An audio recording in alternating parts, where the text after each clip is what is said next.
ចាសសូមស្វាគមន៍បន្តទស្សនិកជនមកកាន់វគ្គទី2នៃកម្មវិធីកម្ពុជារាត្រីនេះសូមទស្សនាព័ត៌មានសំខាន់បន្តទៀតចា៎បាទនៅពេលនេះយើងមានកិច្ចសម្ភាសមួយរវាងលោកឈួនបូរ៉េនជាមួយនឹងលោកជំទាវអវ៉ាន់ឌិនរដ្ឋលេខាធិការក្រសួងសុខាភិបាលទៅលើប្រធានបទដែលកម្ពុជា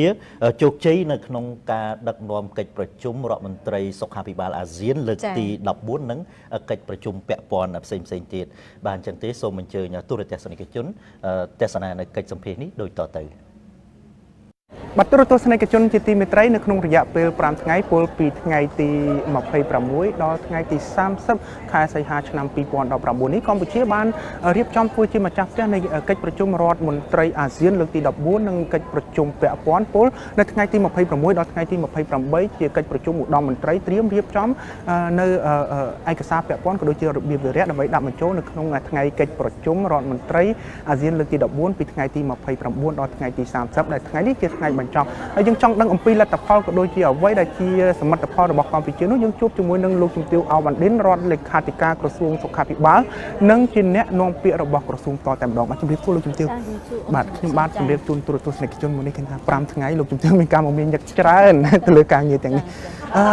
អ្វីជាលទ្ធផលសំខាន់នៃកិច្ចប្រជុំដែលមានទាំងឧត្តមមន្ត្រីនិងរដ្ឋមន្ត្រីសុខាភិបាលនេះចាជាបឋមខ្ញុំសូមជំរាបសួរអូនជាពិធីករហើយក៏សូមជំរាបសួរដល់ទូទស្សនិកជនទាំងអស់ដែលកំពុងតែតាមដាននៅកម្មវិធីរបស់ VTV នាពេលនេះគឺជាព្រឹត្តិការណ៍ប្រវត្តិសាស្ត្រសម្រាប់ប្រជាជនកម្ពុជាក៏ដូចជាសម្រាប់ក្រសួងសុខាភិបាលកម្ពុជាដែលបានដើរតួនាទីធ្វើជាប្រធានបដូវវេនសម្រាប់រដ្ឋមន្ត្រីសុខាភិបាលអាស៊ានក៏ដូចជាប្រធានបដូវវេនសម្រាប់ឧត្តមមន្ត្រីសុខាភិបាលអាស៊ានលើកទី14ចាលើកទី14ហើយនឹងកិច្ចប្រជុំពាក់ព័ន្ធផ្សេងទៀតកិច្ចប្រជុំនេះគឺបានដំណើរការទៅចាប់ពីថ្ងៃទី26ដល់ថ្ងៃទី30ខែសីហាឆ្នាំ2019ដែលរយៈពេល3ថ្ងៃដំបូងគឺយើងបានផ្ដោតទៅលើការត្រៀមរៀបចំសម្រាប់កិច្ចប្រជុំរដ្ឋមន្ត្រីសុខាភិបាលអាស៊ានដោយឧត្តមមន្ត្រីសុខាភិបាលអាស៊ានទាំងអស់នៃប្រទេសទាំង10ក៏ដូចជាប្រទេសចិនជប៉ុនកូរ៉េយើងហៅថាអាស៊ានបូក3និងមួយទៀតគឺអាស៊ានបូកចិនដែលបានជួបប្រជុំគ្នាដើម្បីពិនិត្យទៅលើរបៀបវារៈក៏ដូចជាឯកសារពាក់ព័ន្ធនានាហើយទន្ទឹមនឹងនោះយើងក៏បានឯកភាពគ្នាទៅលើឯកសារសំខាន់ដែលយើងបានដាក់ជូនមករដ្ឋមន្ត្រីសុខាភិបាលអាស៊ានដើម្បីពិនិត្យនិងអនុម័តដល់ឡែកនៅថ្ងៃទី30ខែសីហាឆ្នាំ2019នេះគឺយើងបើកកិច្ចប្រជុំរដ្ឋមន្ត្រីសុខាភិបាលអាស៊ានជាផ្លូវការតែម្ដងដោយនៅក្នុងពិធីបើកនោះគឺមានការអញ្ជើញចូលរួមជាអធិបតីភាពសម្ដេចបជ័យសេនាទាបាញ់ឧបនាយករដ្ឋមន្ត្រីក្រសួងការពារជាតិនិងជាតំណាងដ៏ខ្ពង់ខ្ពស់សម្ដេចអគ្គមហាសេនាបតីតេជោហ៊ុនសែននាយករដ្ឋមន្ត្រីនៃប្រជាណាចក្រកម្ពុជាហើយនៅក្នុងពិធីបើកកិច្ចប្រជុំនោះយើងក៏មានការអញ្ជើញចូលរួមផងដែរពីរដ្ឋមន្ត្រីសុខាភិបាលអាស៊ាននៃប្រទេសទាំង10ក៏ដូចជារដ្ឋមន្ត្រីអនុរដ្ឋមន្ត្រីសុខាភិបាលនៃប្រជាណាចក្រសំទោសនៃសាធារណរដ្ឋប្រជាមានិតចិនហើយក៏ដូចជាមានការចូលរួមពីអគ្គនាយកមានន័យថា Regional Director មានន័យថានាយកប្រចាំតំបន់ Pacific ខាងលិចរបស់អង្គការសុខភាពពិភពលោកផងដែរចា៎ហើយនៅក្នុងដំណើរការនៃការបើកកិច្ចប្រជុំនោះគឺសម្ដេចបជ័យសេនាបានពំនាំនៅប្រសាសន៍របស់សម្ដេចអគ្គមហាសេនាបតីតេជោហ៊ុនសែននាយករដ្ឋមន្ត្រីនៃប្រជាណាចក្រកម្ពុជារបស់យើងដោយបានថ្លែងនៅការកោតសរសើរទៅដល់ក្រសួងសុខាភិបាលកម្ពុជាដែលបានបំពេញតួនាទីបានយ៉ាងល្អប្រសើរនៅក្នុងក្របខ័ណ្ឌអាស៊ានជាពិសេសដែលបានដើរតួនាទីធ្វើជាប្រធានបដូវវេនអាស៊ានក្នុងរយៈពេល2ឆ្នាំកន្លងមកនេះហើយជាពិសេសទៀតសម្ដេចក៏បានលើកយកនៅគំនិតពីដើមរបស់សម្ដេចអគ្គមហាសេនាបតីតេជោហ៊ុនសែននាយករដ្ឋមន្ត្រីនៃប្រជាណាចក្រកម្ពុជាដែលសម្ដេចបានដាក់ចេញតាំងពីខែវិច្ឆិកាឆ្នាំ2018កន្លងទៅនេះនៅឯកិច្ចប្រជុំថ្នាក់តំបន់ស្ដីពីការវិនិយោគប្រចាំអសត់ខ្លាំងនិងអសត់អង្គភាព សម្រាប់ប្រទេសនៅតំបន់មេគង្គរបស់យើងនេះចា៎គឺយើងបានលើកឡើងនៅប្រធានបទនេះដើម្បីដាក់បញ្ចូលនៅក្នុងកិច្ចប្រជុំរដ្ឋមន្ត្រីសុខាភិបាលអាស៊ានផងដែរនៅក្នុងនោះសម្ដេចបជ័យសេនាក៏បានលើកពីផលប៉ះពាល់ពីការចរាចរណ៍នៃអសត់ខ្លាំងនិងអសត់អង្គភាពនៅក្នុងបណ្ដាតំបន់ក៏ដូចជានៅក្នុងសកលលោករបស់យើងដែលជាបញ្ហាកង្វល់សម្រាប់សុខភាពសាធារណៈ ហ ហើយទន្ទឹមនឹងនោះដែរសម្ដេចព្រះជ័យសេនាធិបាញ់លោកក៏បានលើកឡើងថាវាជាមោទនភាពនៃប្រជាណាចក្រកម្ពុជារបស់យើងដែលបានចូលរួមយ៉ាងសកម្មដែលធ្វើឲ្យអាស៊ានរបស់យើងមានភាពល្អប្រសើរជាពិសេសសុខភាពនិងសុខុមាលភាពរបស់ប្រជាជាតិអាស៊ីអាគ្នេយ៍របស់យើងនឹងគឺកាន់តែមានភាពល្អប្រសើរឡើងក្នុងនាមប្រជាណាចក្រកម្ពុជាជាសមាជិកពេញសិទ្ធិនៃបណ្ដាប្រទេសនៃអាស៊ានរបស់យើងនេះតែម្ដងចា៎ហើយនេះគឺគ្រាន់តែជាការសង្ខេបខ្លីៗទេហើយទន្ទឹមនោះសម្ដេចព្រះជ័យសេនាធិបាញ់លោកក៏មានអនុសាសន៍6យ៉ាងផងដែរដែលផ្ដល់ជូននៅក្នុងអង្គប្រជុំរបស់យើងដើម្បីឲ្យរដ្ឋមន្ត្រីសុខាភិបាលអាស៊ានទាំងអស់លោកហៅថាពិចារណាក្នុងការយកទៅអនុវត្តជាបន្តទៅទៀតនៅក្នុងកិច្ចប្រជុំជាបន្តបន្ទាប់នេះគឺថាយើងមានហៅថាធ្វើកិច្ចប្រជុំចង្អៀតមួយរវាងរដ្ឋមន្ត្រីសុខាភិបាលអាស៊ានទាំង10ដោយពិនិត្យដោយឡែកទៅលើប្រធានបទនៃការប្រយុទ្ធប្រឆាំងឱសថខ្លាំងៗនិងឱសថអន់គុណភាពនេះហើយតាមបទអន្តរាគមន៍និងការពិភាក្សាក្នុងចំណោមឯកឧត្តមលោកជំទាវរដ្ឋមន្ត្រីក្រសួងសុខាភិបាលក្នុងបណ្ដាប្រទេសអាស៊ាននេះយើងសង្កេតឃើញថាមានការគាំទ្រយ៉ាងពេញទំហឹងចា៎យ៉ាងពេញទំហឹងគឺថាពេញលេញតែម្ដងទៅលើគំនិតលួចដើមរបស់សម្ដេចតេជោនាយករដ្ឋមន្ត្រីនៃប្រជាណាចក្រកម្ពុជារបស់យើងនេះហើយអាស៊ានសុខាភិបាលអាស៊ានបានបដិញ្ញាក្នុងការខិតខំធ្វើយ៉ាងណាដើម្បីឲ្យកិច្ចការដែលយើងបោះជំហានទៅរកការទប់ស្កាត់ក៏ដូចជាចាត់ហៅថាទប់ស្កាត់នៅការចរាចរណ៍នៃហើយក៏ដូចជាការផលិតនៅឱសថខ្លាំងៗនិងឱសថគុណភាពនៅក្នុងតំបន់ក៏ដូចជា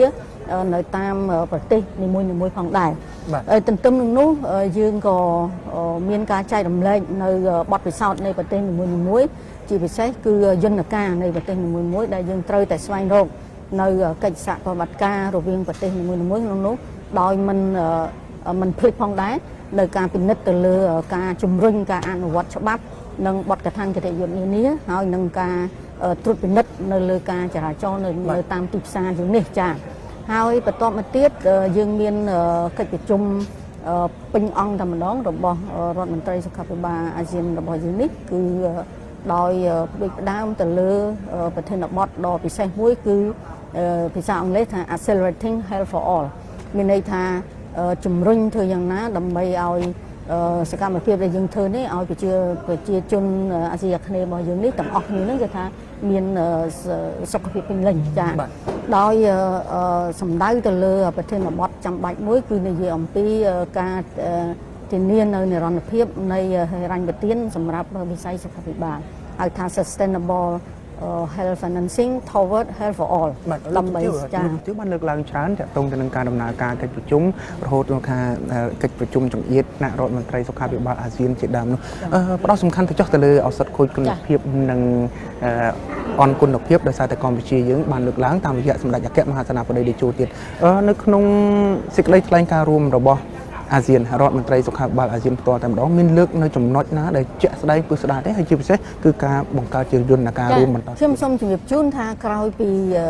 រដ្ឋមន្ត្រីសុខាភិបាលអាស៊ានបានពិភាក្សានេះមិនត្រឹមតែលើប្រធានបទការប្រយុទ្ធប្រឆាំងឱសថខ្លាំងៗនិងអន់គុណភាពនេះទេគឺខ្ញុំបានជម្រាបជូនហើយគឺមិញនៅលើប្រធានបទមួយដែលតាក់ទងទៅលើធានានៅ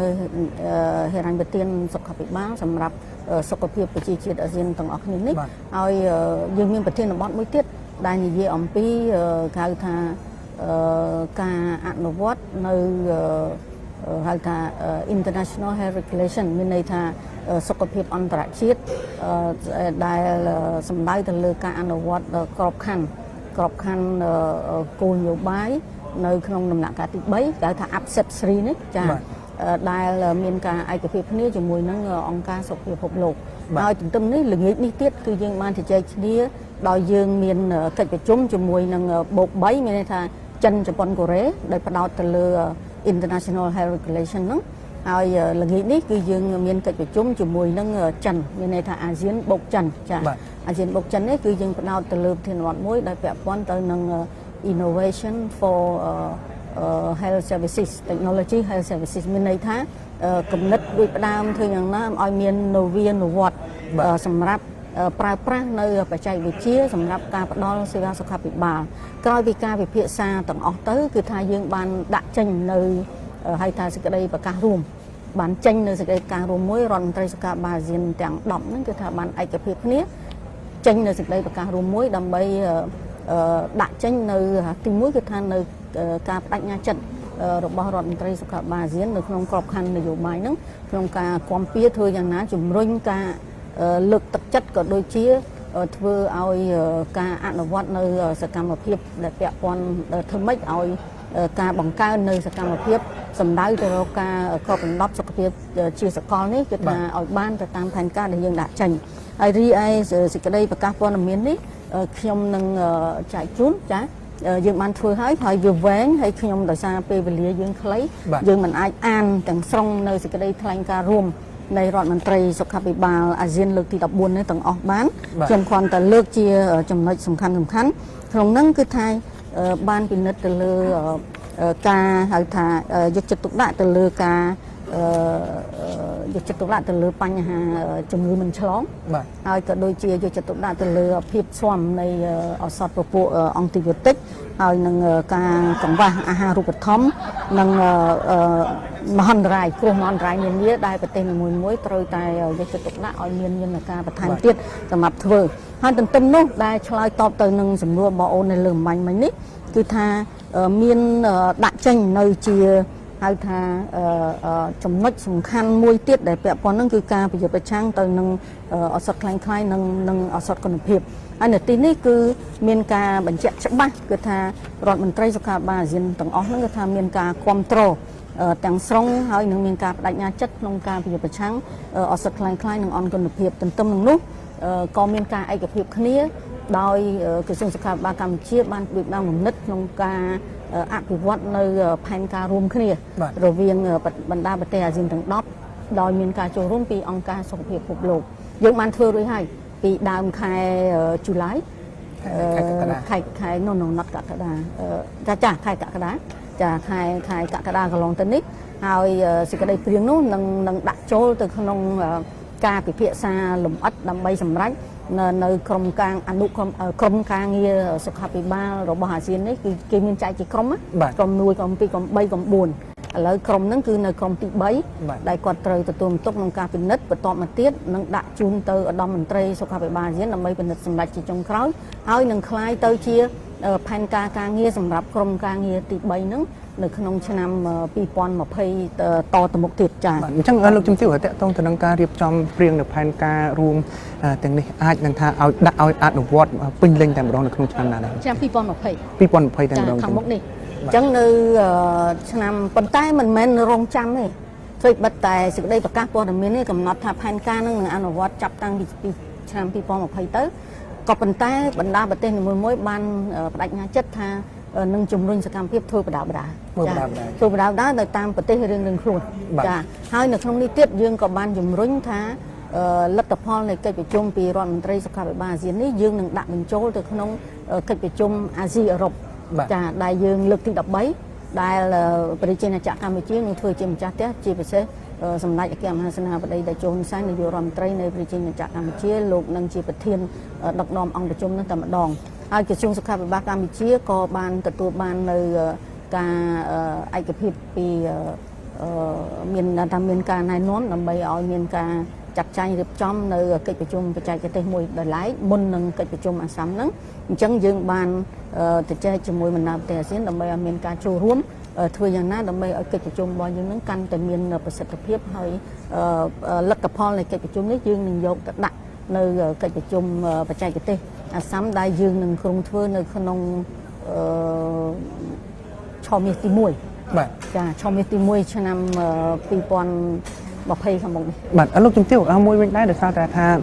កិច្ចប្រជុំនេះគឺបានចេញនៅសេចក្តីថ្លែងការណ៍រួមជាច្រើនចំណុច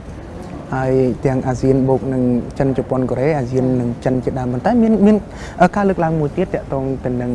ថ្ងៃបើកកិច្ចប្រជុំអាដាមរដ្ឋមន្ត្រីសុខាភិបាលមុំប៊ុនហេងគាត់បានលើកឡើងដែរថាមានការដាក់នៅប្រធានបទតាក់ទងនឹងជំងឺគ្រុនឈាមនៅក្នុងកិច្ចប្រជុំនេះដែរមានការជជែកឆ្លើយឆ្លងឲ្យលើកជាមតិយ៉ាងម៉េចដែរព្រោះអីវាកំពុងប្រឈមស្រួយស្រាវចា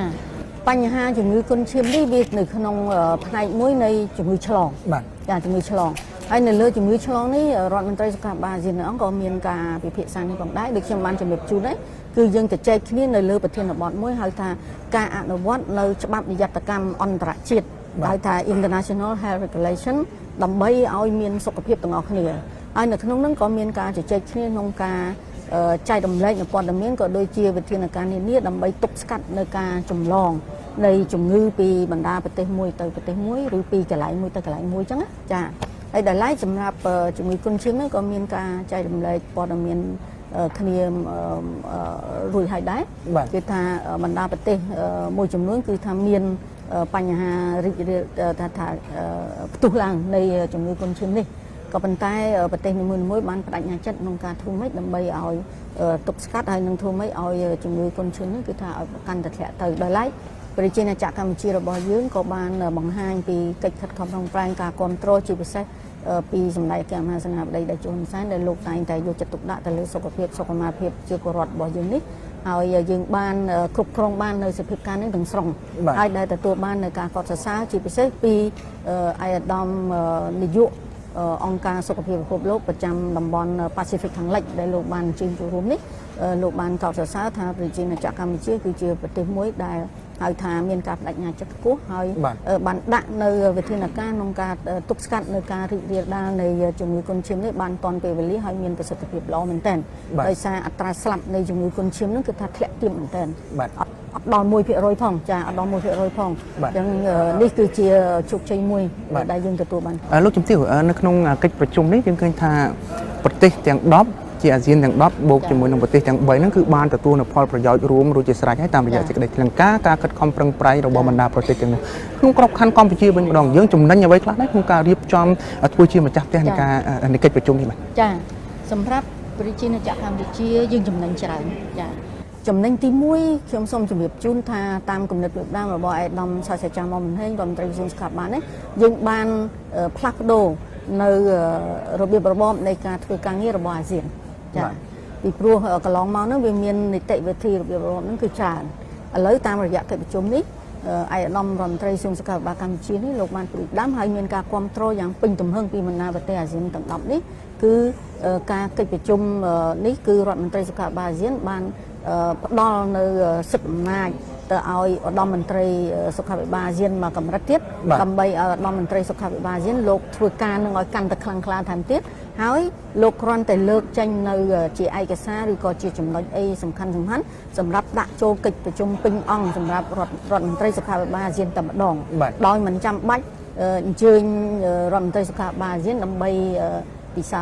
ដូចថាមាន working dinner working breakfast អីចឹងណាដែលដូចថាត្រូវខកពីព្រលឹមអីចឹងមកដើម្បីមើលនៅប្រធានបទនៅអីឡាក់ៗចឹងអានឹងវាមិនមែនជាការមួយដែលថាគាត់នឹងផ្ដល់នៅសេចក្តីទុកចិត្តទៅដល់រដ្ឋមន្ត្រីសុខាភិបាលអាស៊ានដើម្បីធ្វើកិច្ចការនេះជំនួសរដ្ឋមន្ត្រីសុខាភិបាលអាស៊ានអញ្ចឹងនេះគឺជាចំណុចមួយដែលល្អមែនទែនសម្រាប់យើងដោយយើងចេះផ្លាស់ប្ដូរដោយសារអាស៊ាន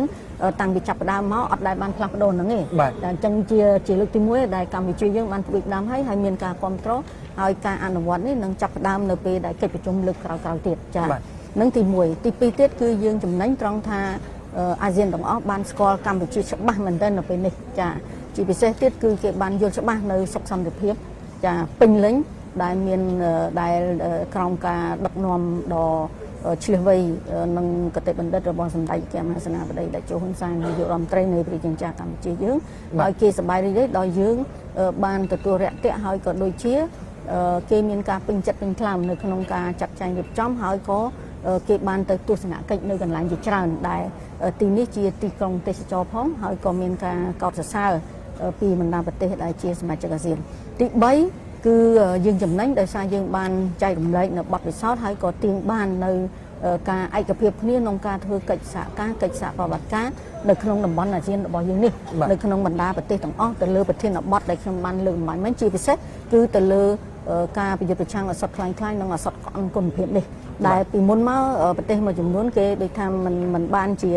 ដាក់នៅការផ្ដោតការយកចិត្តដាក់ខ្លាំងទៅលើចំណុចហ្នឹងទេប៉ុន្តែក្រោយពីយើងបានដាក់ចេញទៅគឺថាគេបានឯកភាពនេះក្នុងការផ្ដោតការយកចិត្តទុកដាក់ហើយសំខាន់មួយទៀតនោះដែលខ្ញុំសូមជំរាបជូនគឺយើងបានសម្រេចបាននៅការចុះហៅថាហត្ថលេខា ក្នុងបណ្ដាចំណោមបណ្ដា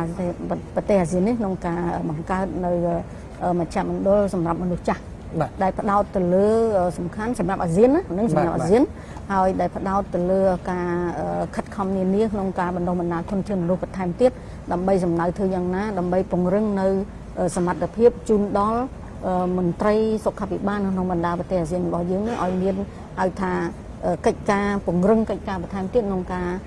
ផ្ដល់នៅសុខភាពនិងការថែទាំជូនដល់មនុស្សចាស់លោកជំទាវដោយសារតែកម្ពុជាយើងមិនទាន់មានមជ្ឈមណ្ឌលថែទាំមនុស្សចាស់នៅឡើយទេហើយមុននេះលោកជំទាវបានលើកឡើងពាក់ព័ន្ធដែរកម្ពុជាអាចនឹងមានមជ្ឈមណ្ឌលហ្នឹងក្នុងពេល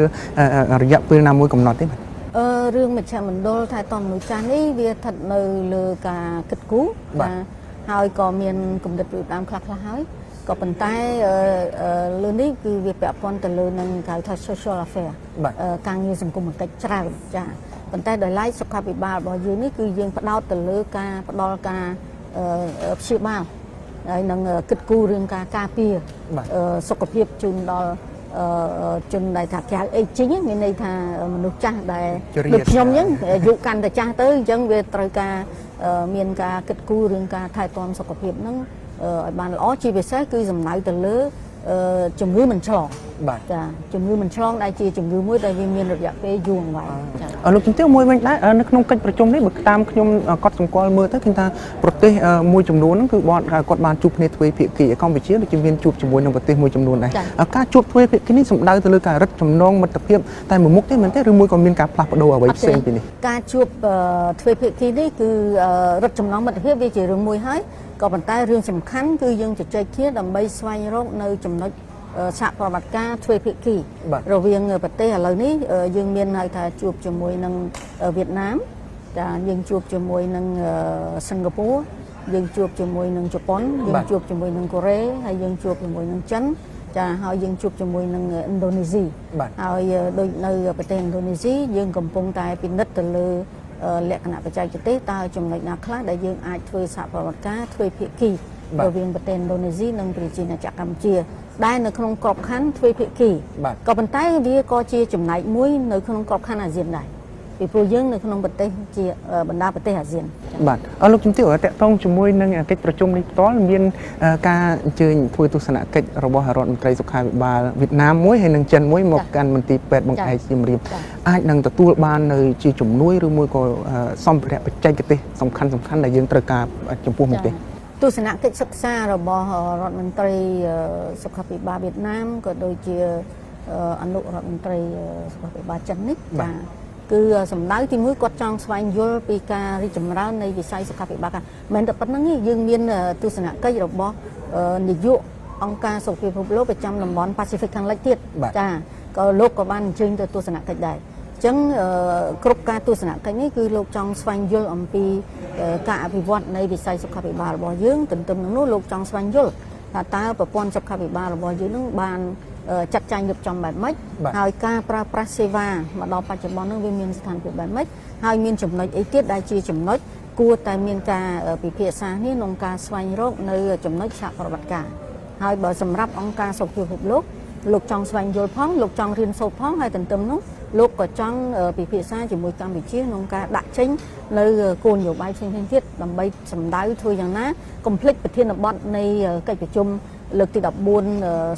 ន្ត្រីសុខាភិបាលអាស៊ានរបស់យើងគឺ Accelerating Health for All មានន័យថាបង្កើននៅការយកចិត្តទុកដាក់លើសុខភាពសម្រាប់ទាំងអស់គ្នាចា៎អញ្ចឹងកន្លែងនេះគឺជាចំណុចសំខាន់ណាស់ហើយប្រធានបទនេះគឺបានការគ្រប់គ្រងទាំងស្រុងពីរដ្ឋមន្ត្រីសុខាភិបាលអាស៊ានក៏ដូចជារដ្ឋមន្ត្រីសុខាភិបាលអាស៊ានបូក3និងរដ្ឋមន្ត្រីសុខាភិបាលអាស៊ានបូកចិនផងដែរបាទអរគុណច្រើនលោកជំទាវអរគុណ